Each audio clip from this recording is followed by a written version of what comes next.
I will take this opportunity to thank the hosts, the university, ComSex, and the institute. And I also want to thank Carlos and Regina. It wasn't difficult for them to persuade me to do this because Peruvians are known to be very hospitable people, like Indians. So the warmth of the hospitality was so overwhelming that I could hardly say no.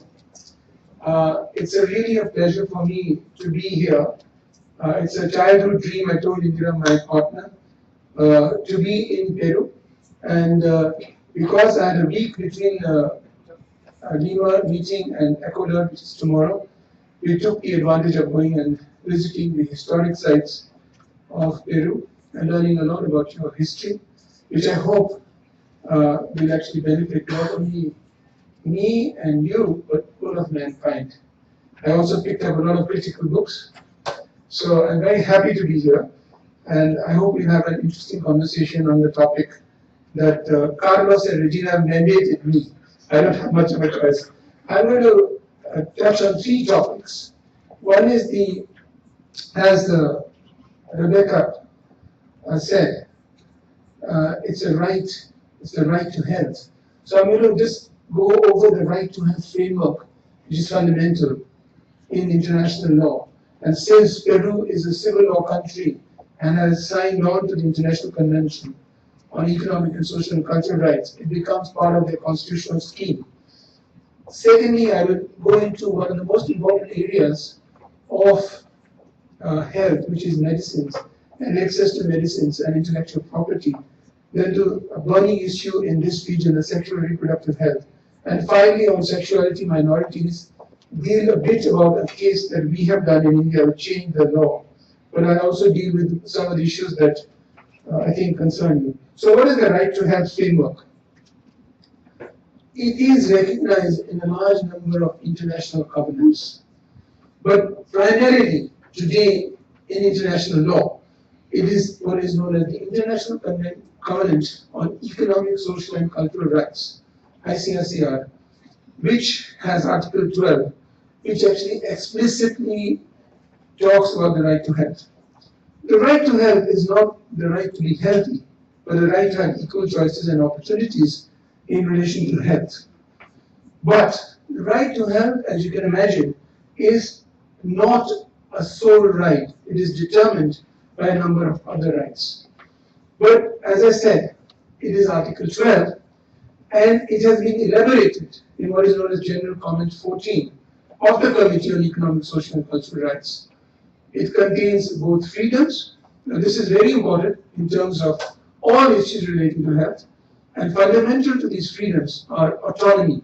If I am a person who is going to be accessing services, goods and facilities, I should be able to decide. I should be able to decide whether I want to be administered a particular drug or subject to abortion or otherwise. Right to consent. Secondly, there are what are known as entitlements. Access to healthcare services, facilities and goods. But most importantly, please appreciate, the right to health is not a right on its own. It is determined by what are known as social determinants and underlying conditions. For example, clean water is very important for health. Good food, which you have a lot in Peru, is important for health. It's not equally accessible to all people, but that's another issue. Good environment, etc. But the other part is what Rebecca talked about, was inequality. And equality and inequality actually impacts on the right to health. Inequality may be because of poverty, it may be because of social issues, ethnic issues, or gender issues, or sex. So, I always take an example, like in India, a young girl, if she has not gone to school, will she know about HIV and sex? Maybe she's gone to school. Will she know about HIV and sex? College school. And she has a boyfriend. Can she tell her boyfriend, I'm not going to have sex with you without a condom? What is that got to do with issues of health? It is very much to do with the right to health. Because inequality means the person cannot decide for herself whether she should protect and ask her partner to wear a condom or use a condom. Similarly, even for gay partners, can every gay partner say, I want to have sex with you without a condom? So social inequality, empowerment and disempowerment has a very direct impact on the right to health being realized. The area of health, in terms of the right, talks about availability. There are 3 A's and Q. The 3 A's and Q's are, if you have people who need, say, HIV medicine. How many people need HIV medicines in antiretrovirals in Peru? Are there enough numbers of medicines available? So that is availability which goes into numbers. So health, services, goods and facilities must be available in adequate numbers. They must also be accessible. Accessible indicates geographical accessibility. So it should not mean that the rural folk have it last and the urban people have it first. Obviously, when you start a program, you can't immediately give it to the rural people because the infrastructure may not be available. For example, in HIV, you need CD4 count, etc. But you must have a plan to do that, and I'll talk about that. But it also must be accessible economically. So, for example, are antiretrovirals available at affordable prices? In Peru, I looked at the medicines. They are very expensive compared to what we have in India. It's unaffordable to most of the people. Apart from ARVs, what about other medicines?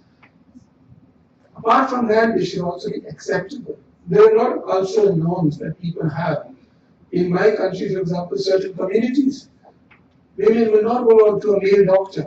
They will not lift their veil. So you can't tell the woman, no, unless you lift the veil, I will not treat you. So they must be culturally acceptable. And in any event, these good services and facilities must be of good quality. There can't be any compromise on that. These are the entitlements. What are the obligations of the state? And please remember, under the right to health framework, the obligations are on the state. They are not on private actors. The right to health framework and human rights do not foist responsibilities on private non-state actors. So, I've heard of situations in countries, and I'm told it's happening here, that the government is foisting responsibility on families. That is not permissible under the right to health framework. What is the obligation of the state? The obligation of the state is to respect the right. That is, it itself cannot interfere with the right to health. It cannot deny people, for example, medicines. The second obligation is to protect. Suppose private actors, non-state actors, like vigilante priests, they may believe that abortion is a sin or should not be done.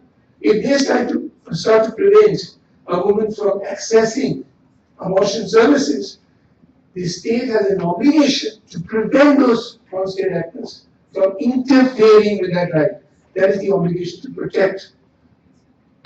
Again, the obligation of the state is to fulfill the right to health by making sure that facilities and regulations and rules are made. All the laws may not have specific regulations.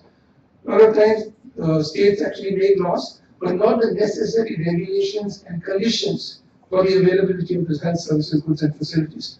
In that, an important issue is providing information.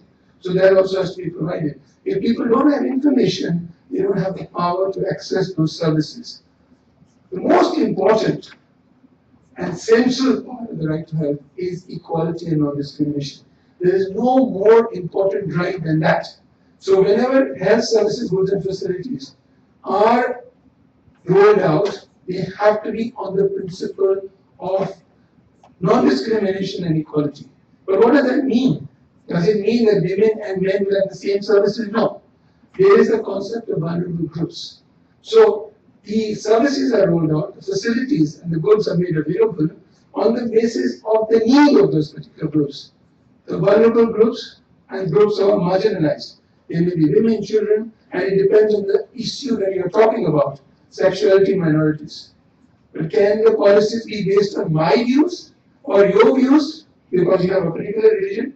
If that were done in a country like India, then we will be never able to make any policies because we have so many religions, we have so many political parties. So what is the right to health framework determined, it must be evidence-based. We have a lot of evidence available about issues in health.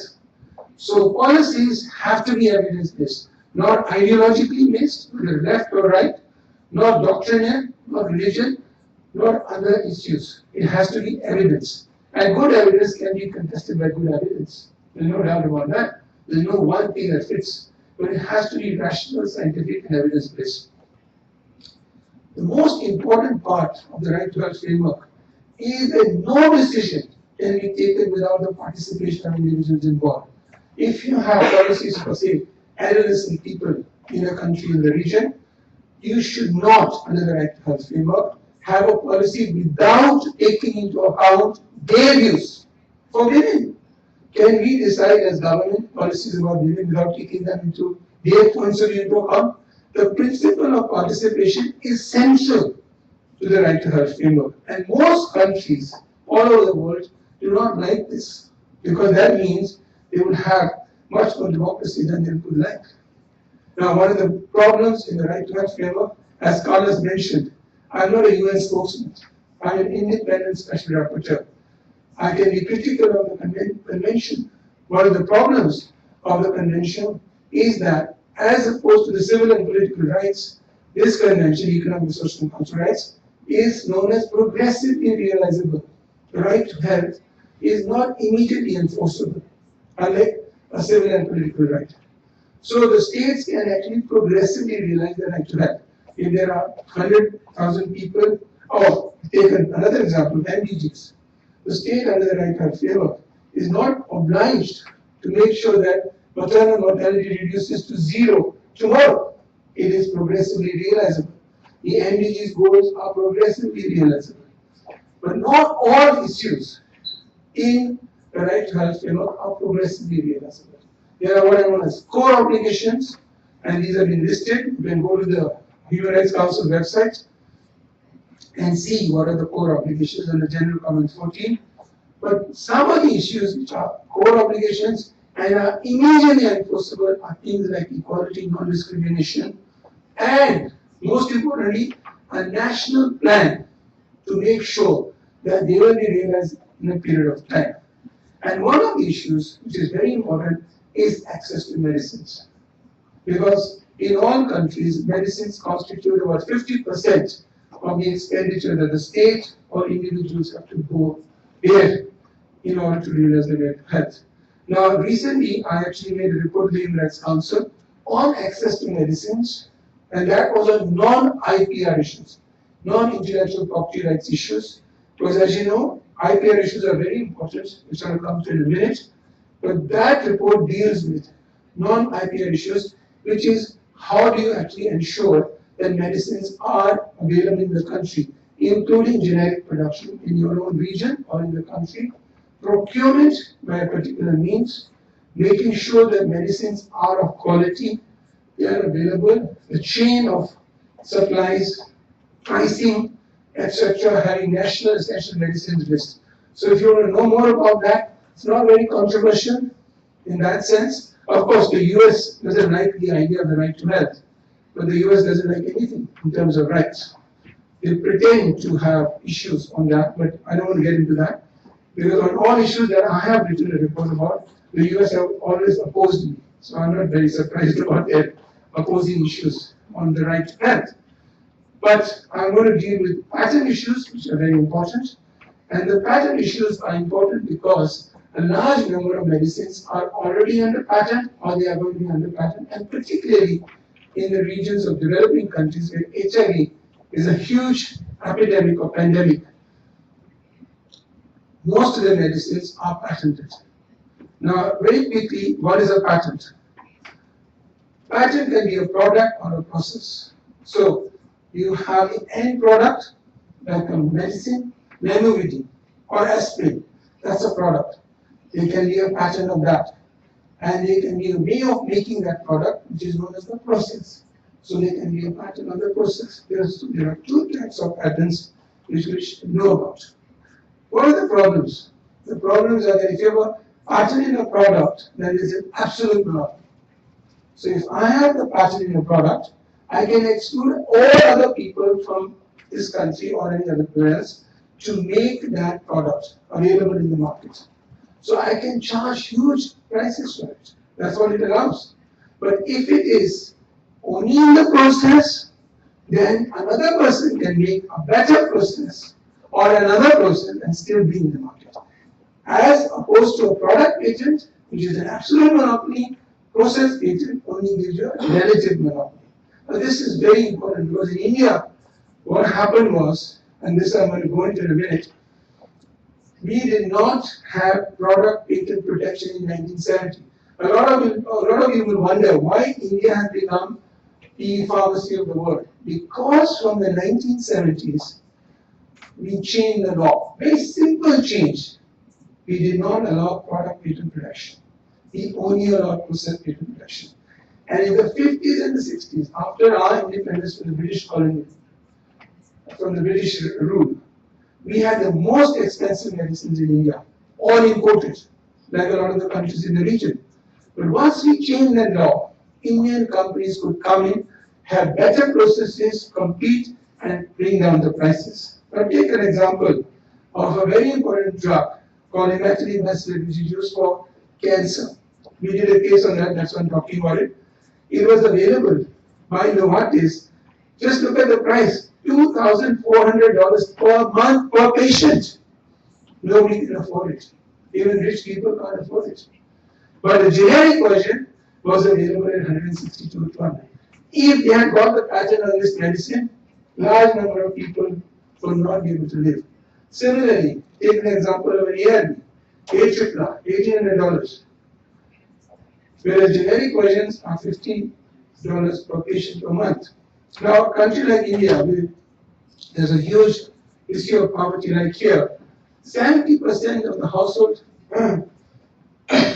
actually spend out of pocket.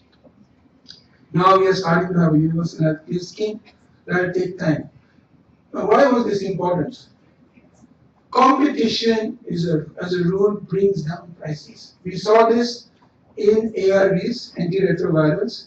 In 2001, roughly, the ARVs were available at $12,000 per person per year. When generic companies made an announcement, you see the prices dropping. It went down to $295. So what happened to the innovator companies like Gilead, Merck? They also started selling it at a lower price. Were they making a loss? No. They were making huge profits even then. So you can imagine the profit that they are making. From $300 to $12,000 is more than profit. Is it conscionable? I would say it's criminal. Not only not conscionable, it's criminal. And I said this, today it is available at about $50 per patient per year because of competition, because of absence of product patents, because of absence of protection. So it's very important to make sure that if you have a patent system, the patent system allows more competition and its strict criteria. Most of the countries have not used what is available in the TRIPS agreement. Now, why did India succeed? Now, it's the lowest cost drugs are from India. India supplies the largest low-cost, high-quality medicines in the entire developing world. 89% of the ARVs are purchased. Why was that possible? 1970, as I said, no product patent protection. And only for 7 years. Because of that, companies could come, there was competition and low prices. But after 2005, we had to change the law. So, we want to avoid all the pitfalls of patents. So what did we do? Very simply, TRIPS agreement is an agreement which was foisted upon the developing world, including India, by the US and European manufacturers, particularly pharmaceuticals. They decided in the 80s that every country should have a law on patents which should be similar to theirs. But fortunately, during the negotiations, developing countries could actually get what are known as flexibilities. Now, flexibilities are very important because when you have to comply, you don't have to have the same law as the US. I'll just explain that. I'm not getting into it. So these are the flexibilities. The most important flexibility, of course, is the time you get. So if you have after 2016, like the least developing countries, we should use that time. Today it's actually extended by another 8 years.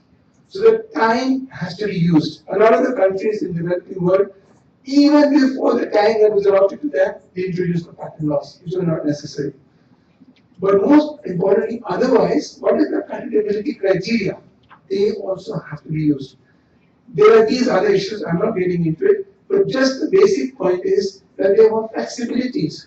And India used all of them. We were lucky. But we also found out, very importantly, that in the developed world, what was happening? All drugs, which are really new, but not the only one which were patented. They were only about 24%. 76% of the drugs which are being patented were just new forms of the same substance. So you have a base, that's really new. But after that, you can have a salt or a crystalline. You don't have to get into details, but it's only a form of the new old drug. Known substance. The actual action in the body is the same. And they were getting patents. As you can see, this is the data from the US government. The same data is available from Europe or Japan. What does that mean? It meant the first drug would be patented in 1982 for 20 years, but after some time, an ester would be made available. Then a prodrug, and then another molecule. The same drug is increasing on patents. The period goes on increasing. So what does this mean? It means that you have what is known as evergreening. And in ARVs, we see this very much. Ritonavir, then loperamide are patented. Those two drugs are patented, but they can have a combination. That is also patented, giving an extension. Then you can have a soft gel, but it's easily administered. So you keep on extending the patents. This is known as evergreening. 76% of the drugs are just evergreening. They don't introduce new therapeutic benefit at all. Combinations, crystalline forms. So we recognize that in 2005 that all the developing world companies were making huge profits because they had multiple patents. So we wanted to stop it. So what did we do? We said new forms will not be allowed to be patented unless they have significant efficacy over the old one. This is the famous Section 3D, which the multinational companies hate in India. And to be very short, it doesn't allow patenting. Novartis and the multinational companies challenged this. Ultimately, they lost in the Supreme Court on the 1st of April, which means that India can preserve a new patent law which doesn't allow new forms. And fortunately, my group was key in this battle.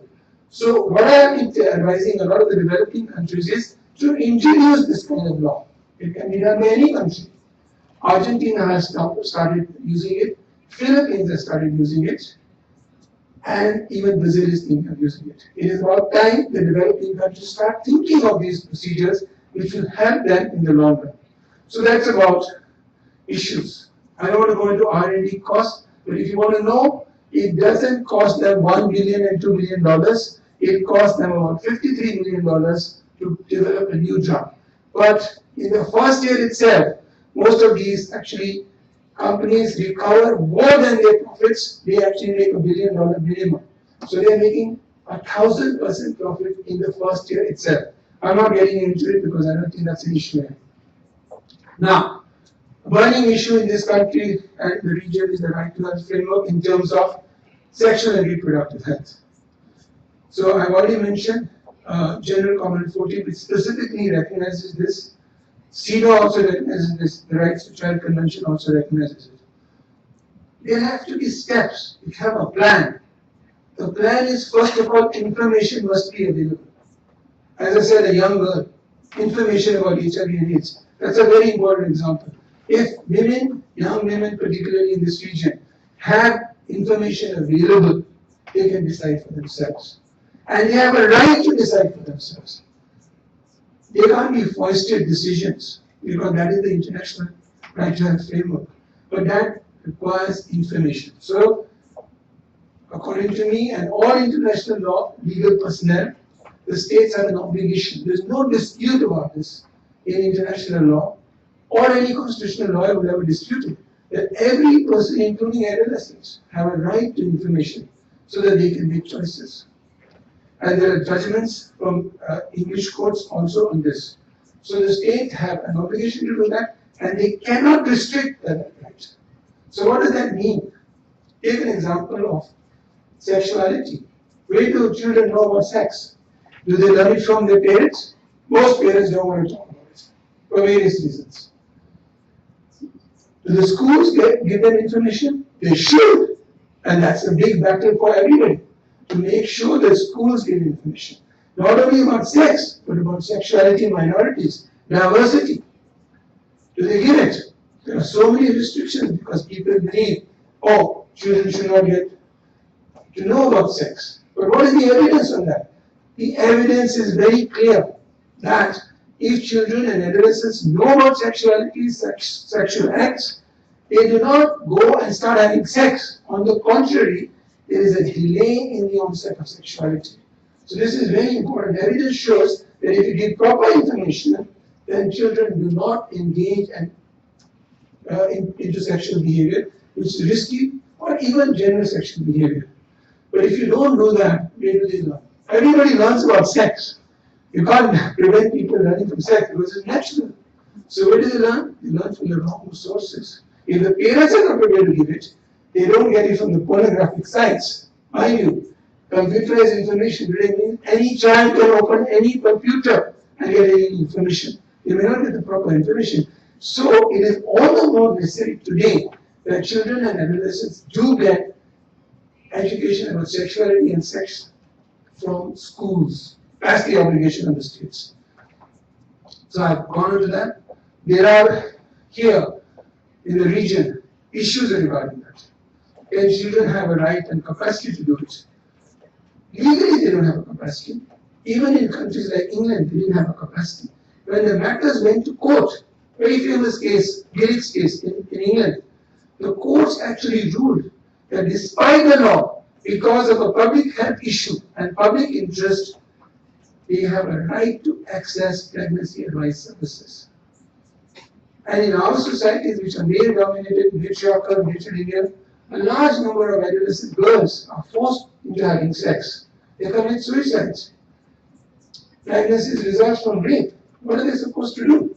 It is important that they do have the capacity. Sometimes they don't want to tell their parents. But if they don't do that, they have a road which is to death. Do we want to tolerate that? That's the issue. But restricting without actually even making sure that they are criminalized actually disempowers women. And one of the major issues which the resident coordinator mentioned was about maternal mortality. Why is maternal mortality not reached its goal? All the other MDGs have been achieved, it seems. Poverty, which is a very difficult one. But it's also because of disempowerment of women. We have to think about this. The ability to make autonomous and informed choices. But restricting these services also disempowers women and increases the risk of maternal and infant mortality. And World Bank estimates show that voluntary family planning reduces the risk of maternal mortality by 25 to 40%. Family planning reduces the risk of unsafe abortion and perinatal transmission. So all the evidence is there, but what are we doing about it? But the most important issue, which is a burning issue, is obviously criminalization of abortion. Unsafe abortions count for about 13% of maternal deaths globally. Availability of legal, safe options are key determinants for whether women seek illegal or unsafe abortions. Because they're criminal, the road is illegal and unsafe options. Now this is okay for rich people, maybe, not really, but poor people are the most affected. Do we want to continue with that situation?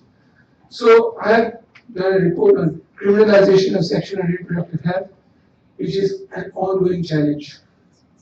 There's a clear causal relationship between the gender stereotyping, discrimination, and marginalization of women and girls, and restrictions on the enjoyment of the right to sexual and reproductive health, which is well documented. So there is all the evidence, but we are not prepared to go ahead and change. But most importantly, if I am deemed to be a criminal under law. What does it mean? It means that my dignity is impaired. I don't feel like a human being. And this is the biggest problem with criminalization. It is the threat of being sent to jail and the associated stigma with it, and forcing doctors to report on that. It all actually means that ultimately, even those people who don't want abortion, they're leading to abortion. It has poor health outcomes. In fact, if you look at it, as Rebecca has mentioned earlier, wherever there is criminalization, there is more unsafe abortion. There is more abortion. Whereas if there is legalized abortion and family planning and education, there is hardly any abortion. But with this kind of situation where there is abortion which is criminalized, you actually have preventable deaths occurring, morbidity, ill health, because women are not encouraged to seek health-seeking behavior, and that cannot be permitted to continue. Even pregnancy is actually criminalized in certain cases where a woman is an alcoholic or a drug user. So these things actually violate the right to health because it stigmatizes and discourages the woman from seeking health care. So my report says very clearly that it is not justified either on public health or morality grounds, because it results in violation of human rights, because these things are not based on evidence, and most importantly, it's not effective, even if the objective, because everybody's objective is the same, as I said in a meeting the other day, but the objectives are not met by criminalization. So you have to think of other options now, and the option has to be clearly decriminalization. So if you look at it, there are very limited avenues for abortion. Because of that, rates are very high, because people are seeking illegal abortions, and these are the unmet needs of contraception, family planning, and other issues. If you look at it, maternal mortality has gone down, but not effectively, as we mentioned. I'm not going into the details. There are decisions of the committees, Human Rights Committee and Sida, that has been a big issue, whether these are legally binding or not. I can tell you categorically, these legal decisions are binding. There's no question about it. So, if we want to increase our MDG goals, criminalization has to be thought about, and we have to go on the road of decriminalization. Last issue, sexuality minorities. In the Commonwealth, I'll take a very short time on this. You don't have this problem in this region. I'll come to this region in a minute. The British, unlike the Spanish and the Portuguese, actually criminalized what they call unnatural sex. And this is the language, and it is replicated all over the Commonwealth, whether it's the Caribbean, Hong Kong, even the section is the same. This was the case in India. Before the British came, we didn't have criminalization of homosexual or any sex, but they criminalized it. Anyway, cutting the long story short, this was challenged by an NGO. We were the lawyers for that, and we succeeded in that. And we succeeded on constitutional grounds, on equality, non-discrimination, freedom of speech, expression, and the right to privacy, dignity, and health. And the Delhi High Court actually held that we declared the Section 377 because it criminalizes sexual acts of adults in private is in violation of the right to privacy, equality, health, etc. And that matter has gone to the Supreme Court, where it's being appealed and the arguments are over. But the Delhi High Court gave a very important decision and talked of a morality which is not based on ideological or religious grounds, but constitutional morality. Now, you don't have a problem like this in the region, but unfortunately, because of historical reasons or because of other reasons, these issues are not mentioned. Whenever there is a law relating to public health or any other law, these issues, which I said, require to be taken up because, for example, gay men are more vulnerable in terms of HIV. Sex workers are more vulnerable to HIV unless they take protection. Drug users are more vulnerable. Now you have to tackle these issues by taking taking those particular vulnerable groups into account and forging policies to tackle and address those issues. In India, what did we do? We had a very big problem of HIV. Who were the main transmitters? We understood epidemiologically that the male clients of sex workers were the people who were the originating transmitters. Through sex workers, through the clients, and then to their wives. There's a huge lobby of opinion in India which said, in order to make sure that wives, they were not vulnerable sex workers, do not get HIV, we should have premarital testing. No, that doesn't work, we said. And what did we do? We empowered sex workers. Sex workers are empowered to negotiate condom use. And because of that, HIV seroprevalence started falling, new incidents. It's all very well documented in Lancet and the latest BMJ, if you read it, very good epidemiological evidence to show empowerment of sex workers actually meant that we had success in battling HIV.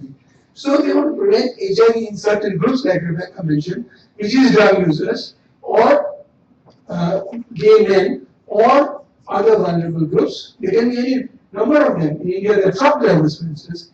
Then you have to address those issues, taking into account their vulnerabilities. So you have to address these issues. You can't hide on, which is done in most countries. And the success in battling HIV has been to actually empower these groups, whether they are gay men, sex workers, drug users. So my respectful submission would be that instead of shying away from this, we have to tackle the issues head on and not afraid of tackling them with an open kind of confrontationist note. So I want to stop here because I've taken too much of your time and I would like, if possible, to address some questions. Thank you very much.